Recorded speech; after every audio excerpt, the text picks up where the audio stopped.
Hello, welcome to Tea or Coffee. This is a program where we talk about topical issues and issues affecting human being or that could help the nation at large. My name is Ronke Ashiru, and with me today is Modupe Jacobs. Modupe. How are you this morning? I'm fine. How are you? I am okay. How was the weekend?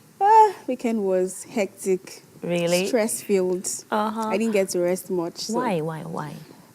Well, that comes with being the last child in my family. Okay, so baby of chores, the running house. errands and all. So was really hectic for me. All right. Oh, mine.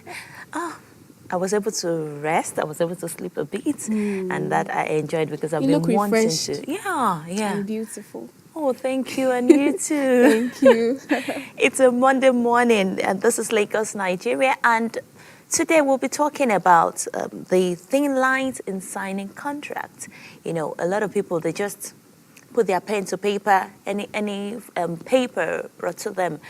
But today we need to know the rules, the do's and don'ts of signing contracts. And with us today is the person, a barrister seasoned for this topic. Who are we talking about? We have to wait though. Should I let the cat out of the bag? No, not yet. Let that be after the break. We'll go on break now, and when we come back, we'll introduce our guest to you.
Welcome back. This is Still Tea or Coffee, and would like to say congratulations to France for winning the World Cup.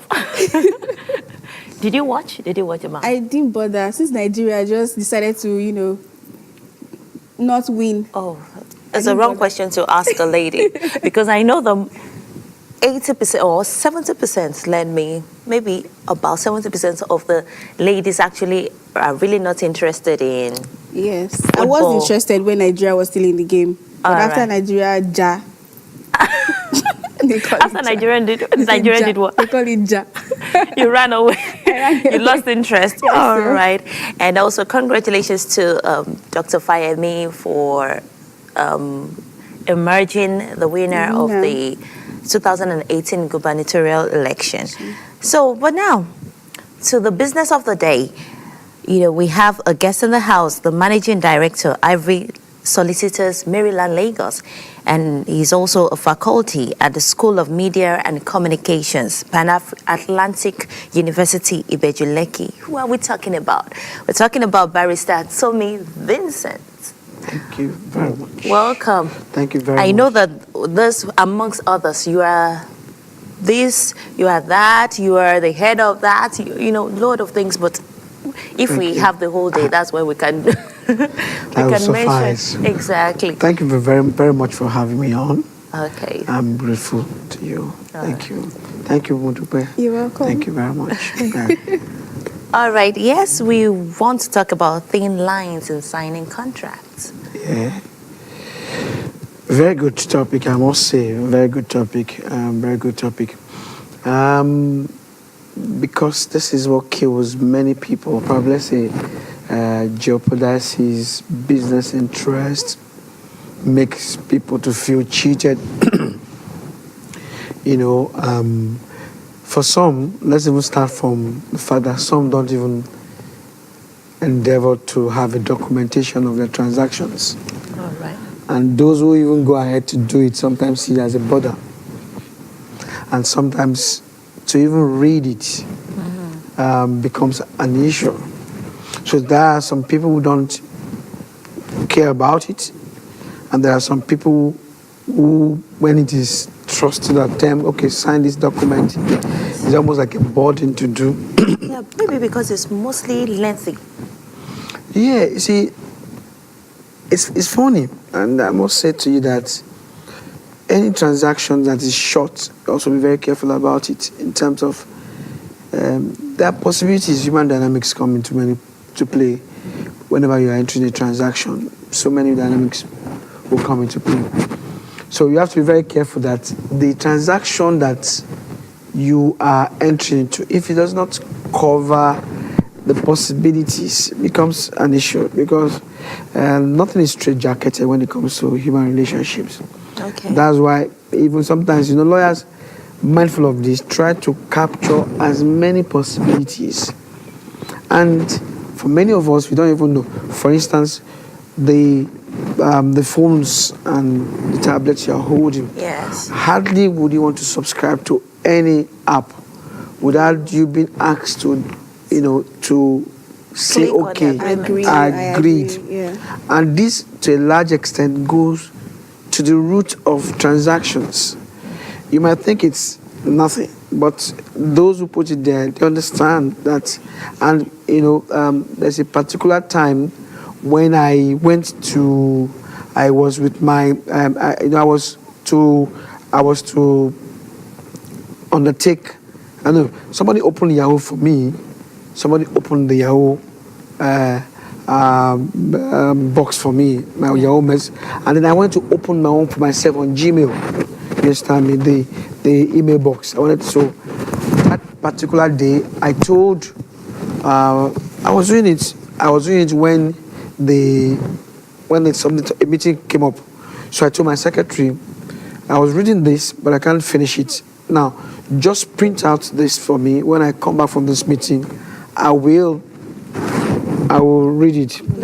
When the document was printed out, just to take up a Yahoo box, a Gmail box, it was 29 pages. Really? Font 8 or font 9. No spacing in between. Yes. To the extent that by the time I took my time to really read it, it's like, look, there's no privacy guaranteed. But they understand dynamics that, look, in the course of even trying to be as careful as possible, sometimes we can have lapses, some data might miss, somebody might hack into our data, capture all the things that we have told you. But in case this happens or that happens, you have signed away by clicking that button your right to sue us.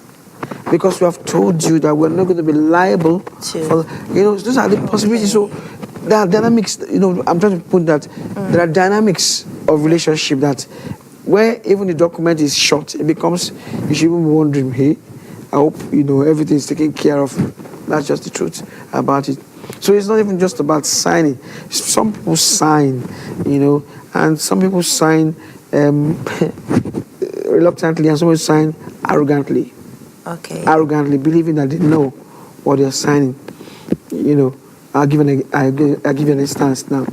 If, for instance, Murupe wants to come and take a building that I have for let, probably 2 wings of duplexes. Murupe comes in to say, lawyer, or Mr. Vincent, I need this apartment. And I look at Dupe and say, Dupe, okay, I like Dupe. Then probably Dupe comes back to you and comes back and says, look, okay, I also want to, I have an apartment I've rented, and there's another one available there. So you also come along and tell me. And I'm saying, Buki looks like a troublesome person, but I need the money from them. So they're renting from January to December. So I said, okay, I give Buki, I said, okay, pay your money. Buki, pay your money. Buki, pay your money. When I'm giving your receipts, I said, okay, the agreement I'm going to sign is and the receipt is for 12 months, or 1 year for Mudupe, January to December. When you are coming in, the same agreement, everything, I said, your own is 12 months from January to December. It captures the whole essence of the time frame, Abi. Yes. But legally speaking, there's a difference. Really? Yeah. Because when I gave Mudupe was, I said 1 year from January to December. What I gave you was 12 months from January to December. Basically, what I've done is that I have made Mudupe a yearly tenant. Yeah. Okay. But I've made you a monthly tenant that has paid me 12 months in advance. Yes. All right. I know why you can remember my name. Because reading your profile, your wife's name is Mutuku. Yes. Exactly. Exactly. Okay. Anyway, we'll go on break now, and when we come back, we need to really dissect what you just talked about right now. We'll go on a short break.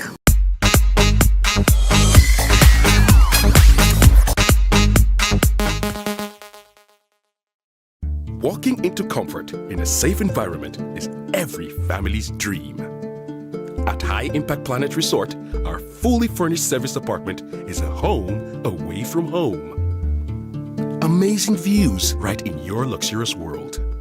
Work out to keep fit for an amazing body at the gym. Get affordable groceries and personal care items at the supermarket. Feel relaxed and beautify yourself at the fully equipped spa. High Impact Planet. Fun just got real.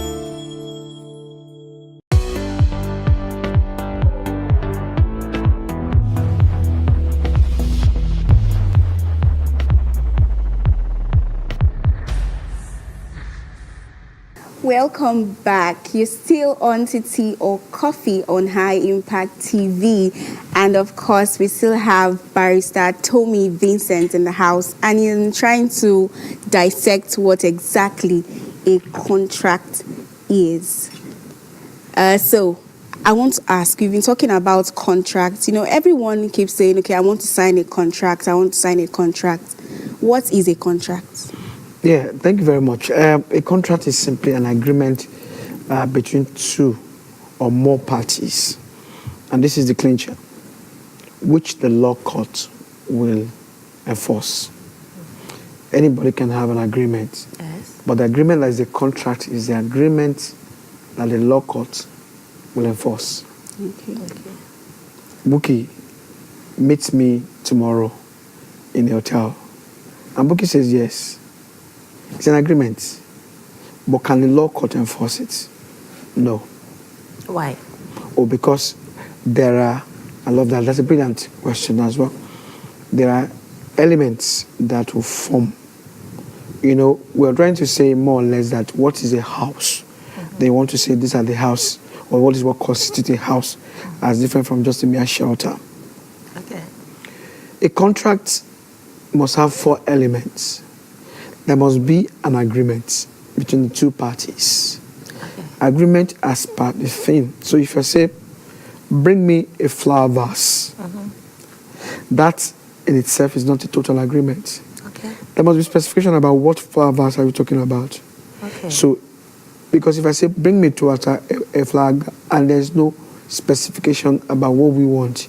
So if she goes to China to go and import a flower vase, and she brings it down, and said, no, this is not what I want, then she can't enforce the agreement because, or you can't enforce the contract because there was no agreement.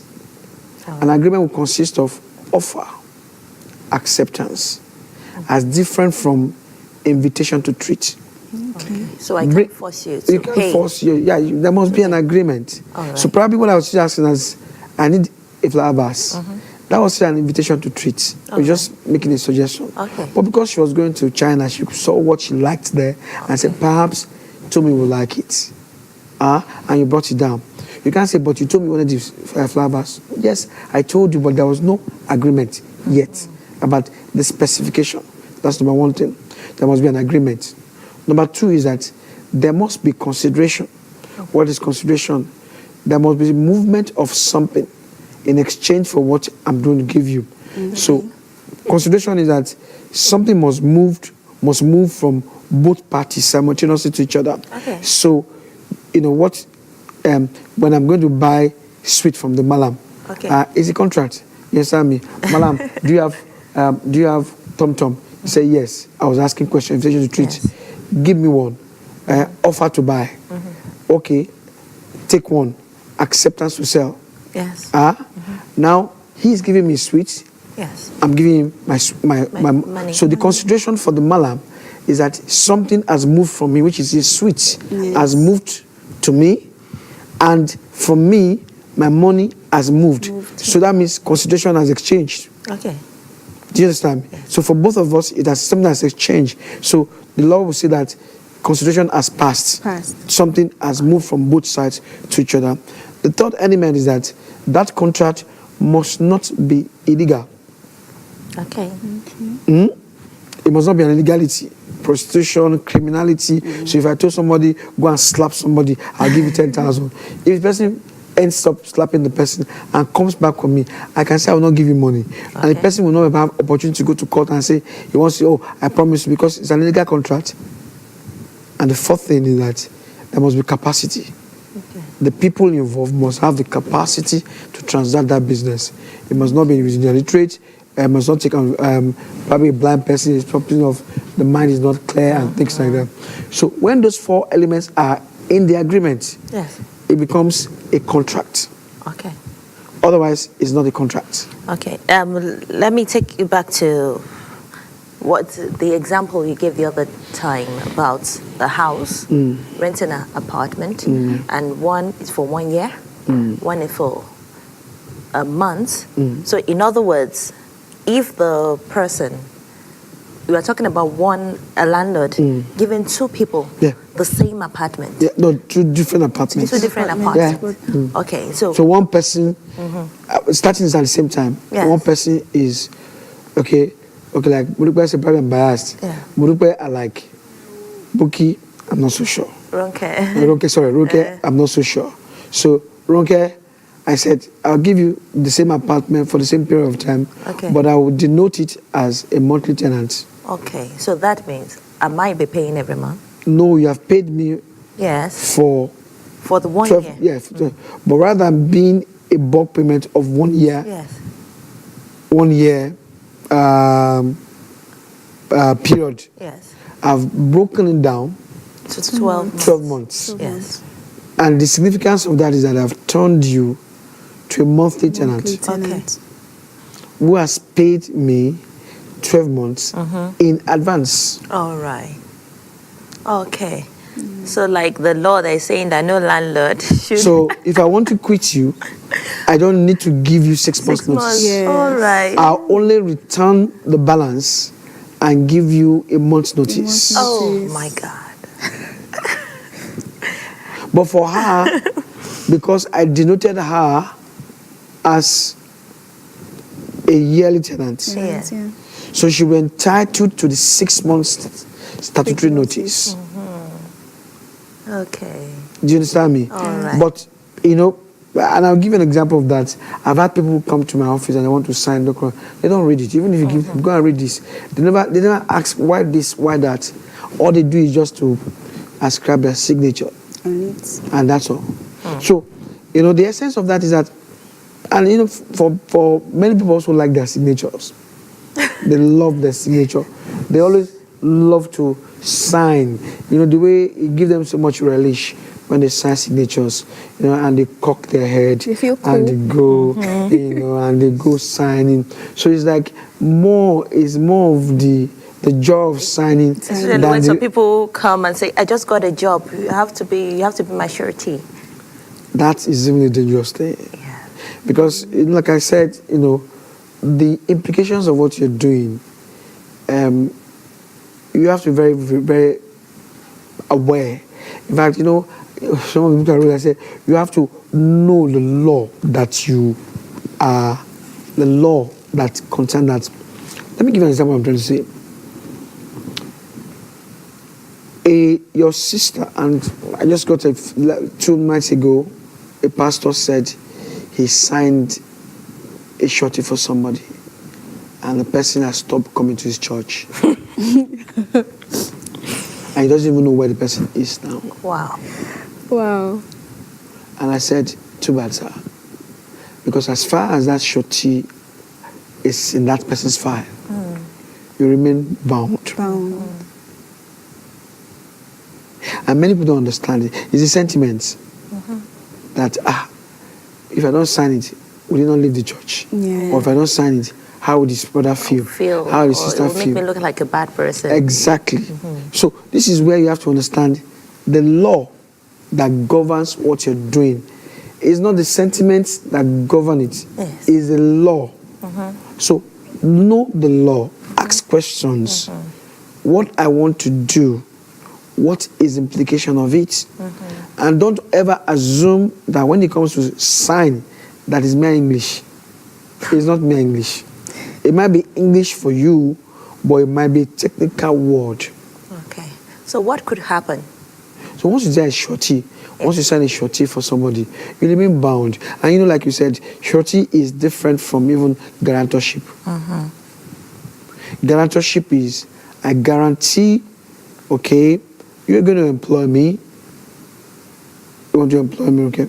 And you're telling me, go and look for guarantor for you. So I go to Imodupe and say, Ronke wants to employ me. Can you stand as a guarantor? Watch the language, guarantor. So what that simply means is that if I do anything wrong, commit a crime, what have you, you have me as a first point of call to ask to compensate or to make a recompense. Or if I fail, then you go and meet Modupe and say, Tommy has failed.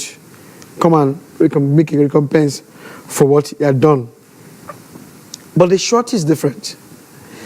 If by the time I'm bringing the form, I'll give you the form, Yes. you put a Shorty there, that you want a Shorty.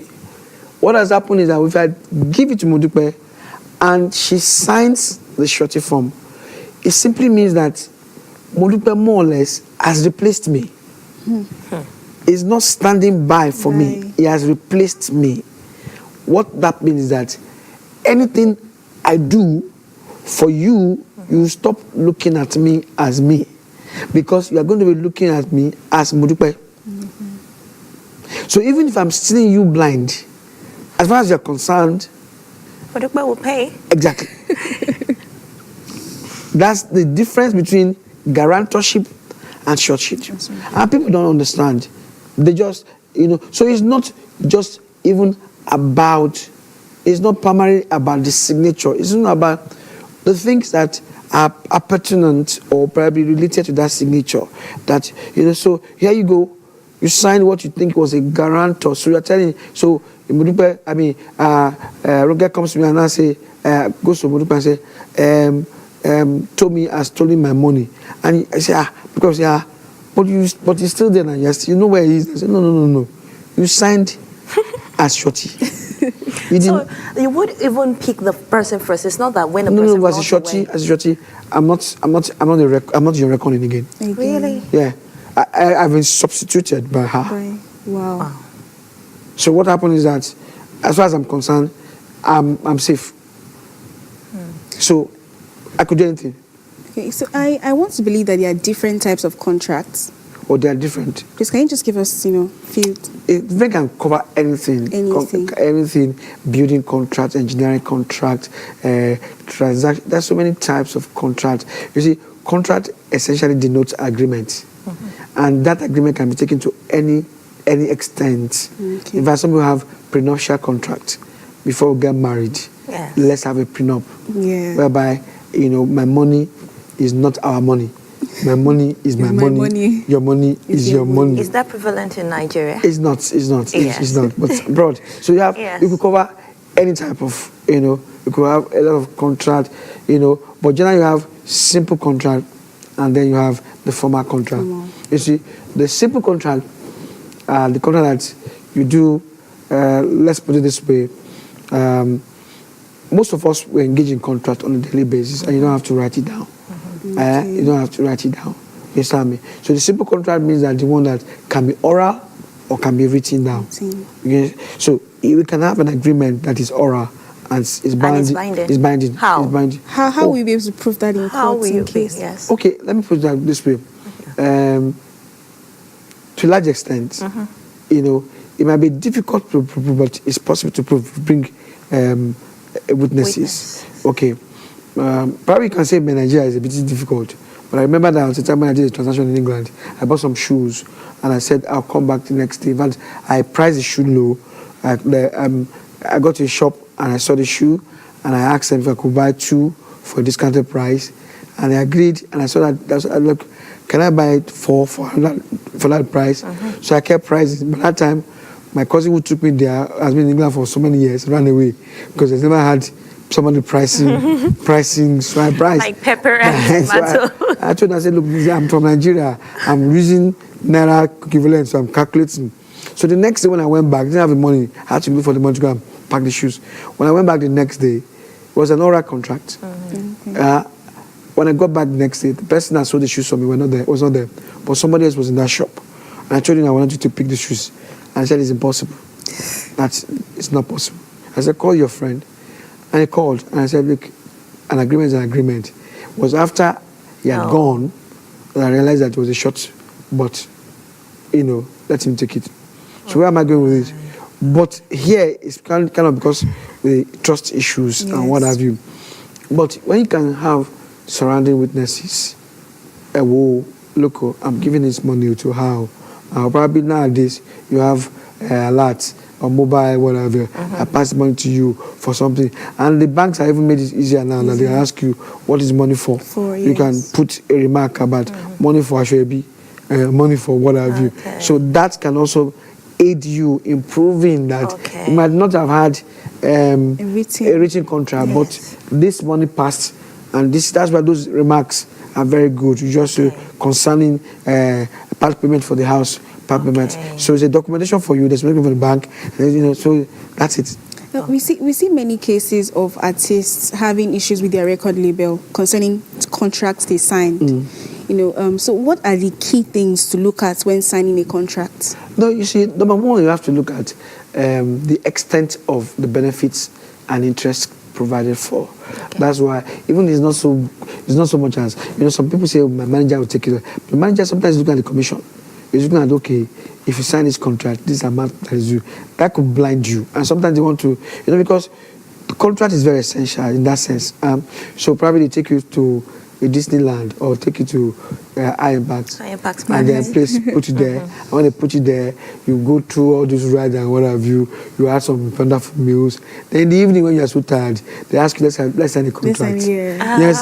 So by that time, your defenses are down.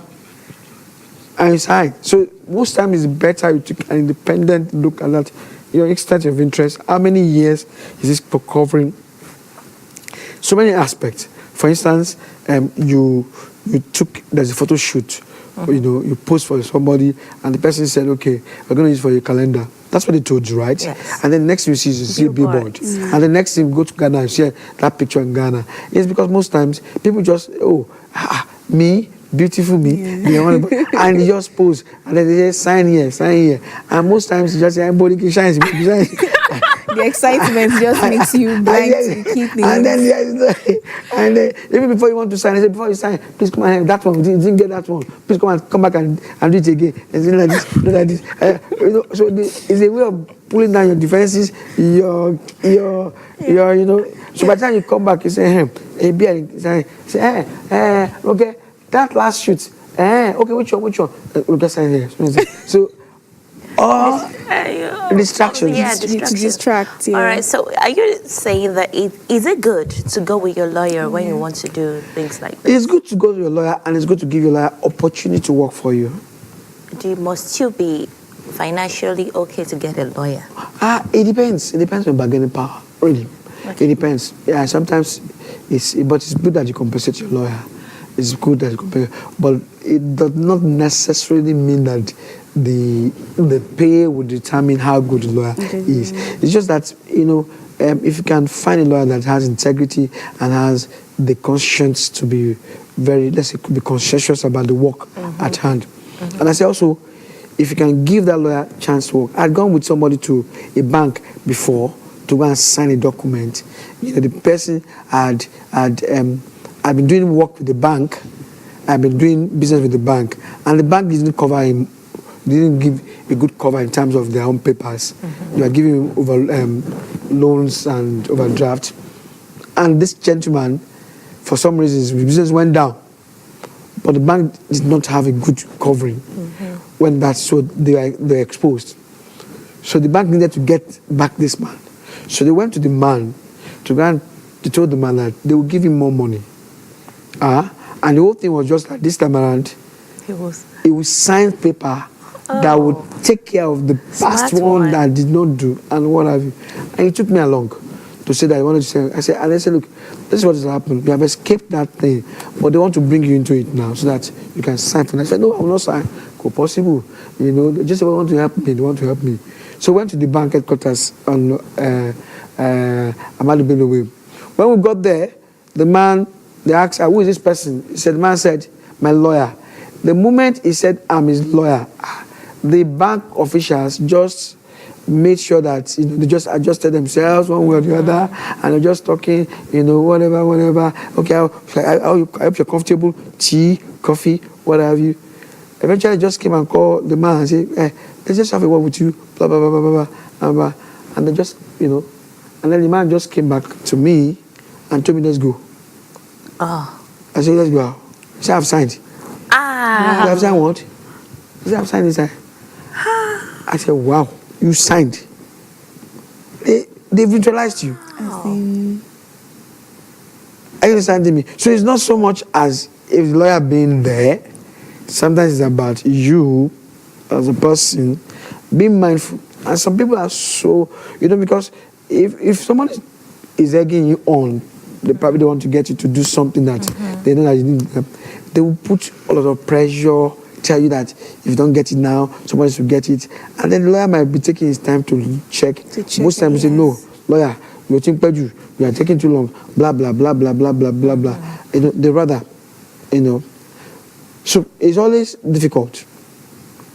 One man said that lawyers are trained to see what if something goes wrong. Most businessmen are saying, what if nothing goes wrong? Yeah. Like there was a joke I heard about a lawyer that is about to die, and then the lawyer was reading the Bible, and somebody asked, what are you doing? He said, I want to see the loopholes. So that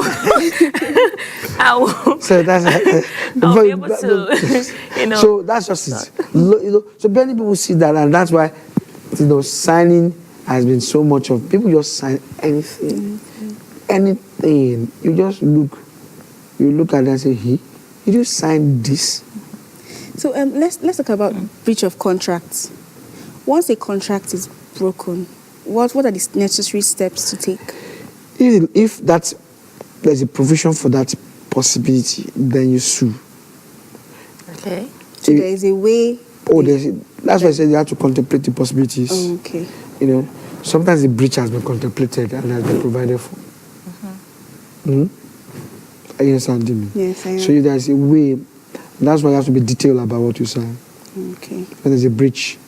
But if there's not been provided for, if just a breach, so many uniforms and you didn't bring the uniform, as I want you, I can sue you for it. Wow. I can ask for compensation for loss of opportunity that you cost, for the fact that my money went to you but there was no value returned for it. That's primarily the contract.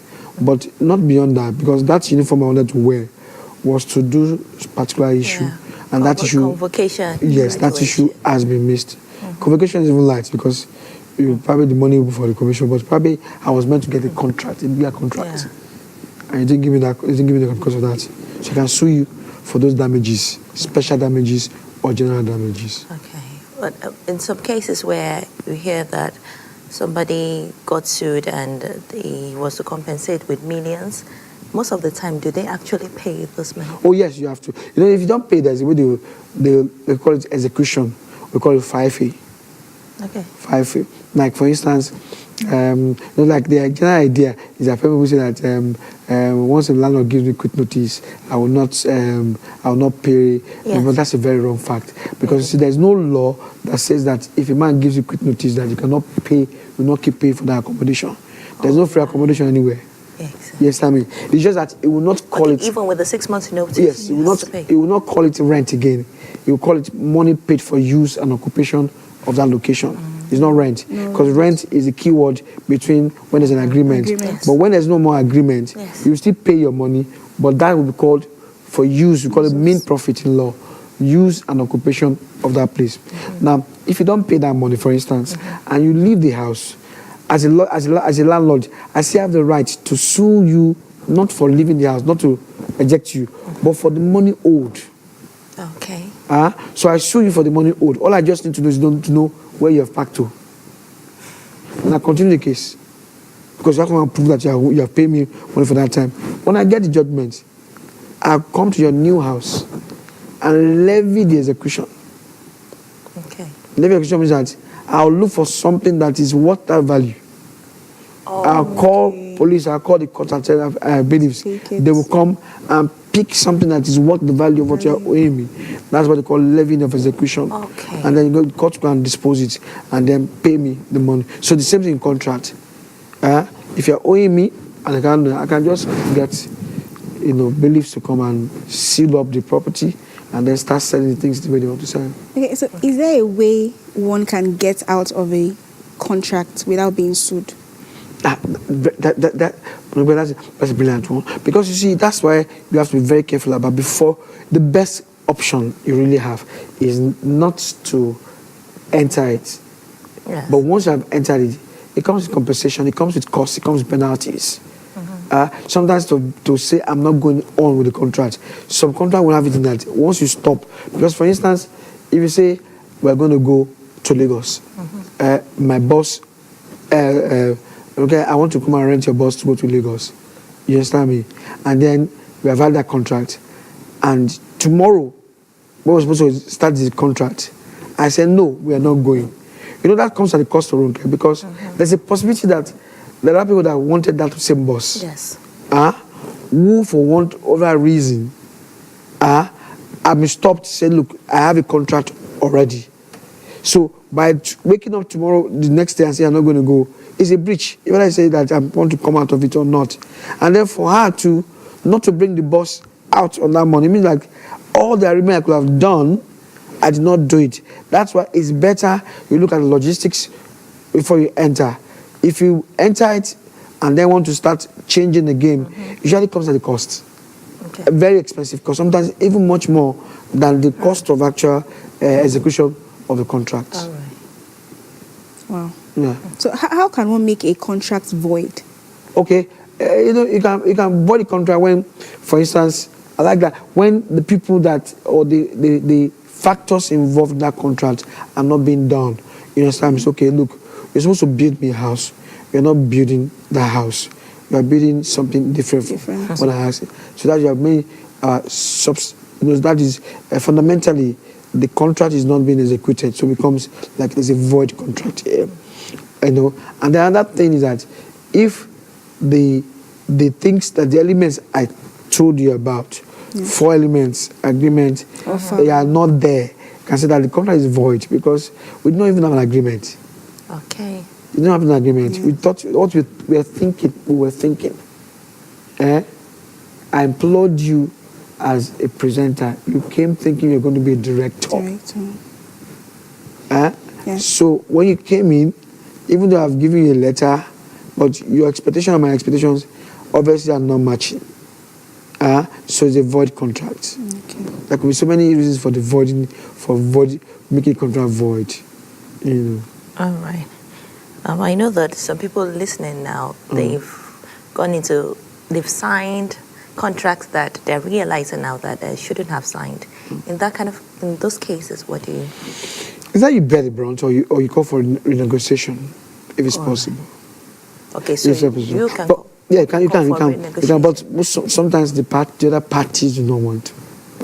If it's a benefit to me, somebody because he had a need for money one time, you know, I mean, ridiculously so, you know, right around, you know, quarter or whatever, you signed, you know, to have a house let out for probably about, you know, 250,000 naira or so, very ridiculous amount for almost 10 years. 250 or so for almost 10 years.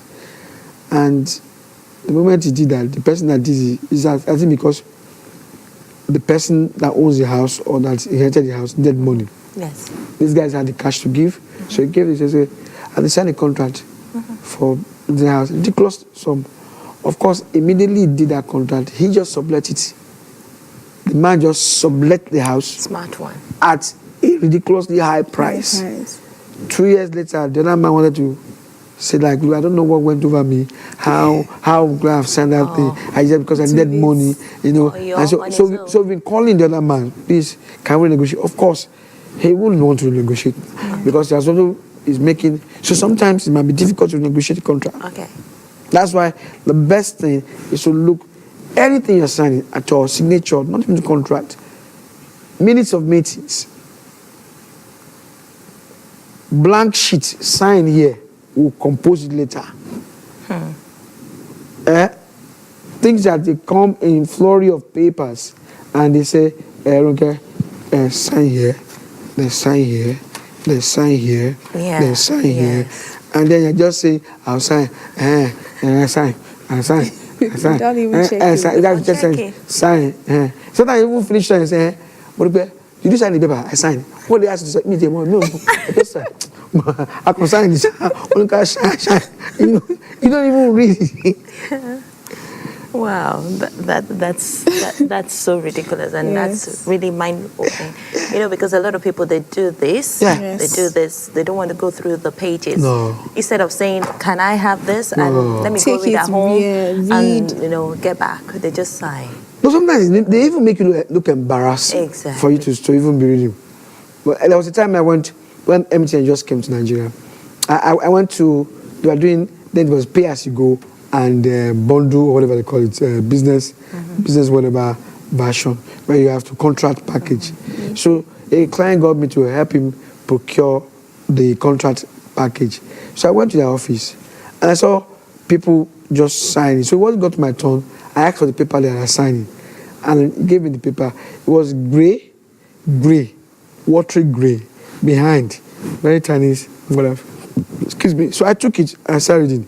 And I remember the sales guy asked me, what? I said, what is what? He said, I'm reading this. I said, I told him I'm reading it. He said, is there anything wrong with reading it? He said, no. And he says, no, just that you're the first person to be reading it. That others don't read it. I said, yes, that's why I'm a lawyer. I want to read. You understand me? Because they make it look as if just could matter. One of those things. That's why so many people have entered bank problems, because when you want to procure loans, they tell you it doesn't matter. The agent, the bank with their tie, with their blue, everything. They say, okay, Mr. Chief, no problem. We'll give it to you. Sign here. And then you just be. And they come very beautiful ladies. It was nice. All right, thank you very much. We've been talking with Barrister Tommy Vincent, the managing partner, Ivory Solicitors, Maryland, Lagos, and he's also a faculty at School of Media and Communication, Pan-Atlantic University in Bejuleki, and he's also an author amongst others. Thank you so much for coming on today's episode of Tea or Coffee. It's been an enlightening session, and we thank you. We hope you come back when we call on you again. No contract. I like that. No contract. No, we are signing it immediately after. No contract. Pen and paper, please. Yes, so my name is Ronke Ashiru. Thanks for watching, and my name is Medupe Jacobs. All right, we'll see you tomorrow. Bye. Thank you.